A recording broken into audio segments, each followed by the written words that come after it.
As internet users, we are often under the guise that our communications online are private when they are anything but.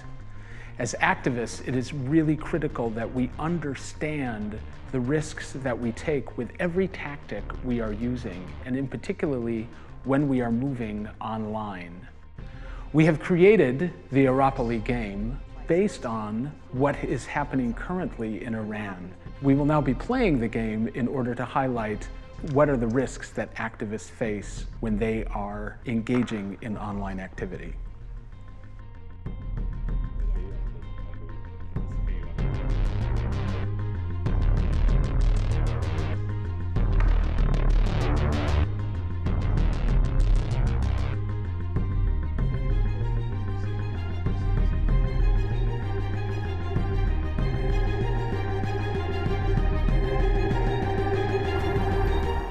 همیشه برای ارتباطاتم و کارم از VPN استفاده کردم و پیشنهاد میکنم که شما هم همینو استفاده کنید. Okay. Only use trusted VPNs. It's a very interesting topic because a couple of months ago we did the research by a small media foundation and we found out more than 70% of the VPNs which owned by the Iranian government and IRGC, Iranian Liberation Guard. And basically when you're using the VPN, basically they can see all of the traffic they're going to the path from the VPN, and they can log all of the data such as IP address. When you connect when you're using actually the VPN, they can see the timing. So how do you find a trusted VPN? How do you know it's one you can trust? Basically, the easiest one is that you have a friend outside the country and they buy a server outside the country and they run the VPN server and virtual private network there, and so you can use the VPN. You can use tools such as Tor or other free software such as Siphon, or you can actually know they are keeping less data than other tools. So what is the difference between using Tor and using a VPN or using Siphon? In Iran, the internet speed when using the Tor is very slow, so users are not familiar with the Tor and they don't like actually the Tor. But the difference actually, when I say, we can say they can run it on the iPhone devices, Apple devices, on the Android one. We know that with Tor you can use that for the Android devices, but you know the variety of the devices you can use for the actually bypass the censorship using the VPN is better than the Tor. So bypassing censorship is something else than bypassing surveillance. It's very much about knowing what tool you use for which activity. Exactly. For Iranian user inside the Iran, it's very difficult for you to actually protect your privacy because even your operating system is not original and you download from the internet because of the sanction and all of the problems. So even if you want to protect your internet activity, you don't know in the one step back, actually they're using your correct operation system, or is it safe for using that software or not.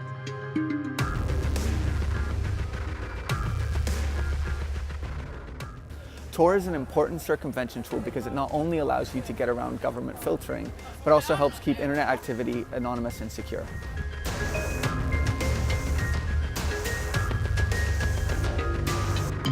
We all know by now passwords have to be strong.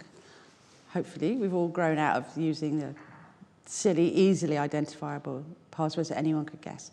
But then there's the dual problem of the overwhelm of how many different passwords we need now. So then there's just how to cope with the volume of passwords that's been demanded from you and how to remember them all. So the simple way to do it is to use a password manager.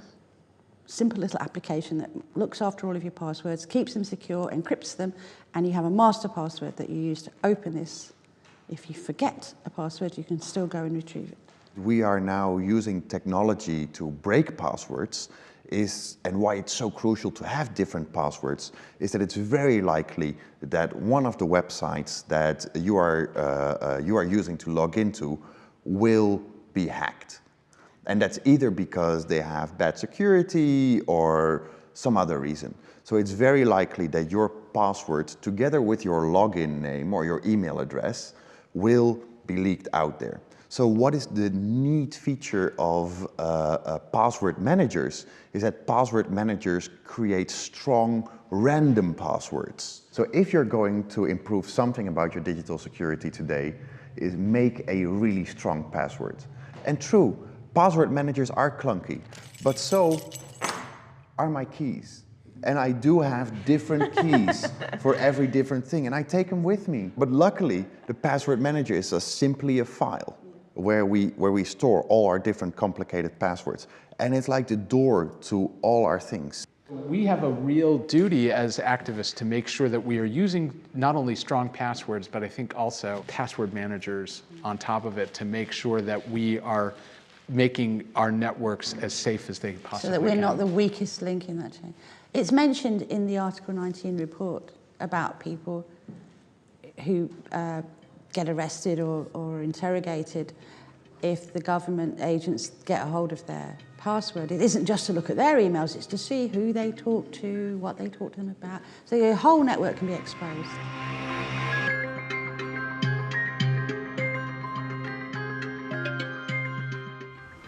این یک اصل کلیه که هیچ سیستمی امن نیست و هیچ کس هم مطمئن نیست. در نتیجه باید تلاش بکنیم تا جایی که میشه امنیتمون بره بالا توی فضای مجازی، مجبوریم از فضای مجازی استفاده بکنیم ولی با حفظ پرنسیپ ها و رعایت نکات ایمنی. مرسی. Before we go to the email part of it, let's first talk about encryption, because there's a lot of talk about it and it can be a bit unclear. And encryption is this beautiful miracle that we got from mathematics. And it's actually a relatively simple concept. It means that we can make something unreadable, and making it unreadable is much easier than making it readable again, unless you got the key. So while you scramble your information relatively easily, it makes it really hard for any adversary or any enemy or anyone who wants to eavesdrop you to get that information. Now let's apply that to email. When you send an email, it's not only you who can read it and the person who receives it, but it's also the email provider that can read your email. Once you do email encryption, that's not the case anymore. Another form of encryption, which is often used and which is very important, is simply when the website says HTTPS. And when the website is HTTPS, which is very important when you give in your username and password, then anyone who is listening on the line cannot see it. So that you have the HTTPS sign is very important when you sign into your email. And then when you encrypt your email, then it's also not visible for the person running the email service. So in the case, as happens with people when they are, for instance, interrogated, they can give up their email password. But once you have given up your email password, but your emails are still encrypted, your email can still not be read because it looks like garbled text. Gmail uses by itself HTTPS. So people who are on the line will not be able to read it. On the other hand, when the government of Iran would be able to get your login and password via one way or the other, by getting it forcefully from you or because you haven't used a strong password, then they can still read the content of your email. And if you're a human rights activist and you're already under a lot of pressure, you might be afraid to use it because actually the government's going to use that to put, to actually prosecute you or because charges it on makes your you a head. target. It could end up making you more of a target if you use encryption. I don't know what you think about that. The bit with all of this, with email and encryption, is we always need to be aware and we need to be smart and we need to understand both the risks that we are putting ourselves and others online by using any of these tools.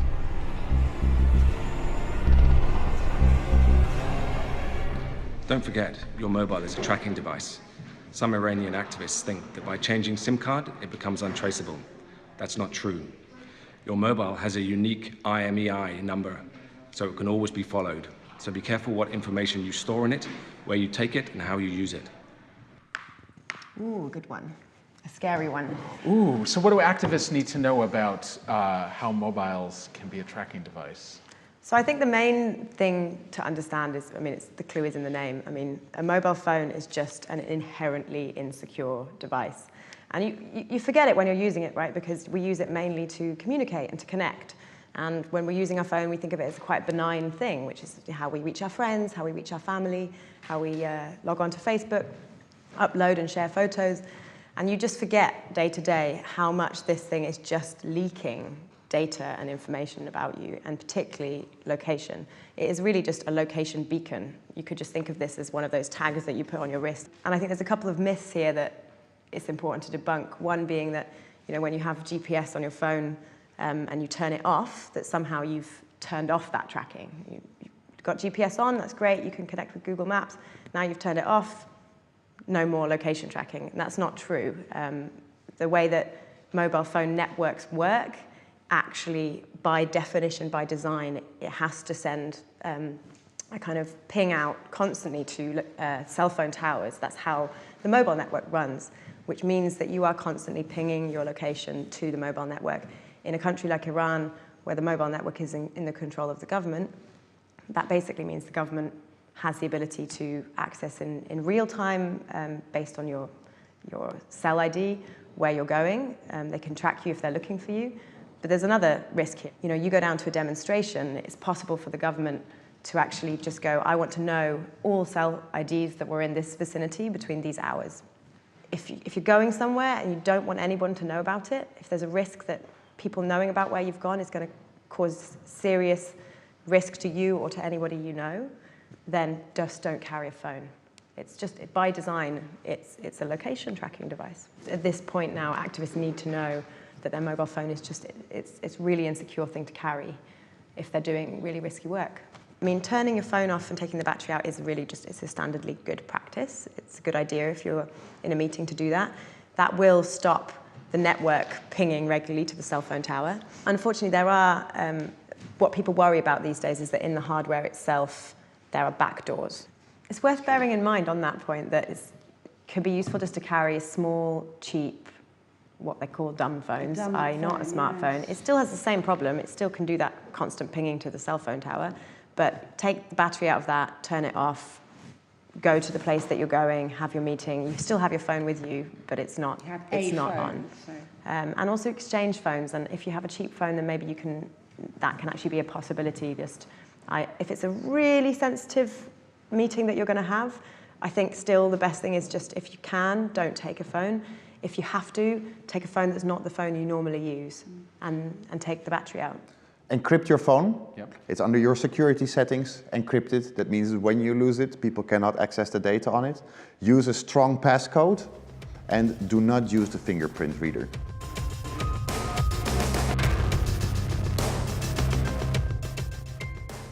I suggest human rights, political and cultural activists who live inside Iran to not use any registered telephone for their contact with organizations and activists who live outside Iran.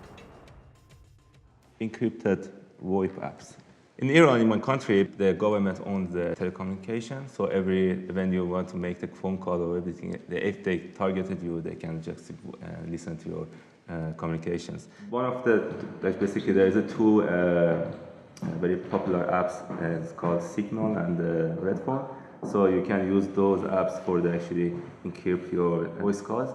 So if imagine you have a Signal app on your iPhone, and I have a Redphone on my Android phone, I can make an encrypted call, so nobody can listen to my phones. It's basically popular, and they can protect themselves from actually the government. For Nariman, what do you do if you need to video chat with someone? Are there encrypted video chat applications? You can find out more about those tools on the EFF website, eff.org. SMS and voice are built on the mobile phone network, and the mobile phone network is built as a trusted network, and the trust lies with the operator. So the operator has full access to your voice calls and your text messages, which are increasingly easily to harvest for them. So they are never to be thought secure. The thing to always remember, if you are just using SMS on your phone for chat, it is unencrypted and anybody can be monitoring your conversation. I would say go to securityinabox.org, where there are very clear instructions. So you put in what you want to do. You would like to chat, or you would like to email, or you would like to have a video conversation. And there you can see the tool and what is needed to do that. It's a great educational resource.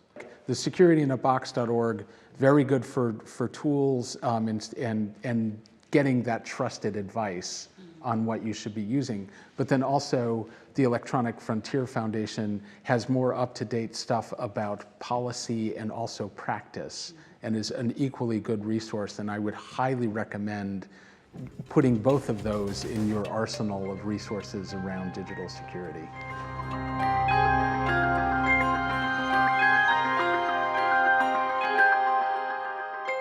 فیسبوک یه فضای خصوصی نیست، یه فضای عمومیه. بنابراین هر وقت خواستین تو فیسبوک چیزی رو لایک بزنین، شیر کنین، کامنت بذارین، فکر کنین وسط میدون انقلاب وایسادین، 100 تا چشم دارن نگاهتون میکنن. از خودتون بپرسین آیا این کار رو وسط میدون انقلاب هم میکردین؟ اگه جوابتون به اون سوال بله باشه، اون وقت تو فیسبوک اون کارو انجام بدین. We all have our worries, but if you're in a country like Iran, for example, and you know you're facing an immediate and very real threat, the big decision, do I go online and use social networks at all? Because just doing that is a red flag. But given that you're determined and this is something you feel you need to do, then a lot of people choose to be anonymous online. They make a new identity, they use a pseudonym, they use a separate email address, maybe they buy a separate SIM card that they only use for that if they're using a smartphone. What you share and who you share it with, who you have in your network, who you link up with, those are also risks. And if you're on a computer and it has an email, so you're logging in, you're anonymous, you think you are, you go to some social networks, they harvest your email. They'll go and search through your address book. So you have to be very careful that you're not inadvertently exposing your entire network, social, personal, private, business, whatever it is, without realizing it to a network like LinkedIn or Facebook. Don't get so caught up in how great you are at being a social media activist that you lose sight of or lose your ability to judge relationships. So don't drop your barriers too quickly. You build up this virtual relationship with other people online, and you find that you're giving them more trust than you would give to anybody that you met in real life under similar circumstances. This is a way that the authorities will use this to break through your defense and find out information about you for whatever reason. There's another really kind of dark side to social media that I think is relevant here as well, which is that increasingly it's not just a government trying to get your data, steal your passwords, install some malware on your device by establishing these false connections. There's also this incredible phenomenon we're seeing of harassment against human rights defenders, and that's not necessarily just coming from the state, it can be coming from other groups as well. We see especially against women human rights defenders, but also against LGBTI activists, and just the amount of vitriolic hate speech and violent threats. Human rights defenders are often marginalized, outcast, painted as terrorists or painted as criminals, and I think it's really important that they're aware of just, if you have a social media account, you need to be very, very careful what you put on it. So when we use social media, we need to, especially when we use it for activism, we need to think of what are we using for and what are we trying to do. So are we trying to mobilize as much as people? Then social media might be the tool, but would it also expose danger for people who are then saying, I will be attending this protest, I will be attending this protest. We're automatically showing our whole network of everyone that's going to be there. And then they only need to take a facial recognition camera and then compare it with your Facebook pictures plus Facebook's real name policy. And then we have all the real names of the people who were there at the demonstration. So when I knew that I was getting involved in social media activism 6 years ago, at least I had the right level of self-awareness that I realised I needed to make an account with an alias to protect my son and my family from any possible repercussions. So the sharing of this information also builds community. So we shouldn't not become afraid to use these technology, but we should reappropriate them based on our own conditions and use the tools that allow us to do that. We are very good at that in real life.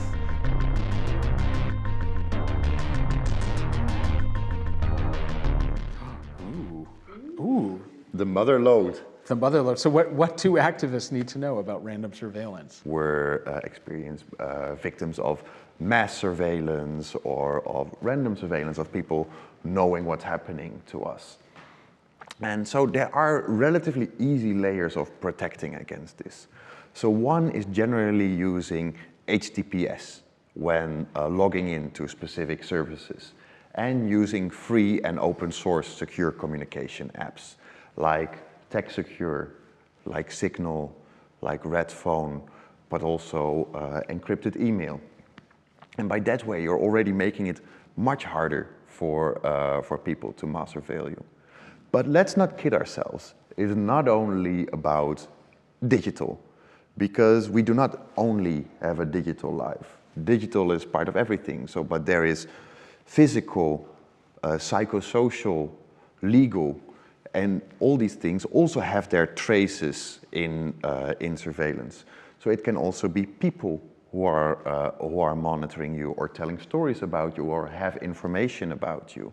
It can also be offline traces that you leave that give people information about you. And it's often these little things combined that can give you away. There's a really good resource that Tactical Tech has put out called Me and My Shadow that will help you understand how websites are tracking you, and you can go in and put in some of your information, and it will show you back how you are, what sort of shadows and things you are leaving behind. So you can be better informed so that you're not doing so much digital trace leaving.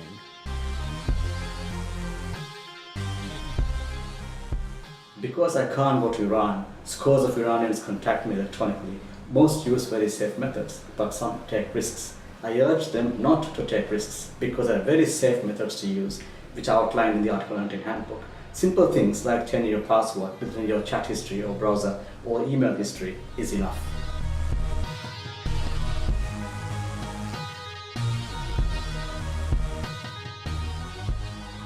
Update your software. So what do activists need to know about updating your software?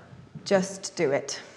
It's the most boring and mundane thing, and we've probably all been there, right? Where the little pop-up comes up and it says, do you want to update your software? And it says, do it now, or it says, later, remind me later.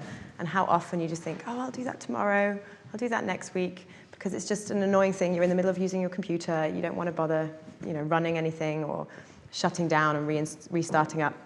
And it's actually only like a 5-minute job, right, to update your software, mostly. And people just don't do it because it's boring, but it's only recently that I just learned how much that is one of the main points of attack. And it's one of the simplest things you can do to reduce the likelihood of a targeted digital attack against you. It's just the main way that activist computers are compromised. I mean, it's always about flaw in software, and it's just the simplest thing you can do. It's not going to save you, but it's one simple thing, along with using a strong password. I think that if there's 2 things to take away that you could just start doing immediately, it would be those for me.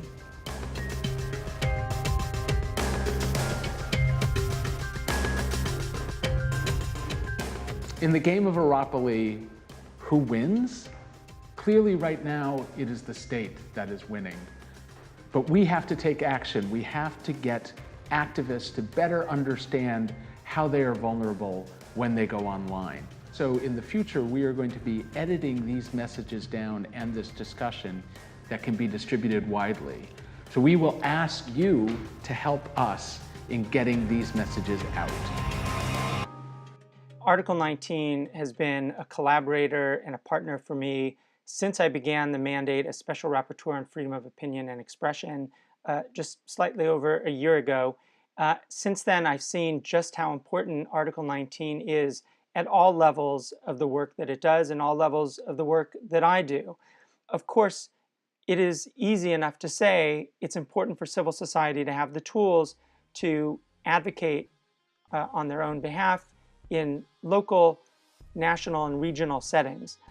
Article 19 takes it a step further and actually does the work of educating civil society at the local levels, and more than educating, bringing civil society into the rooms that normally civil society is not as welcomed in, certainly not as welcome as they should be.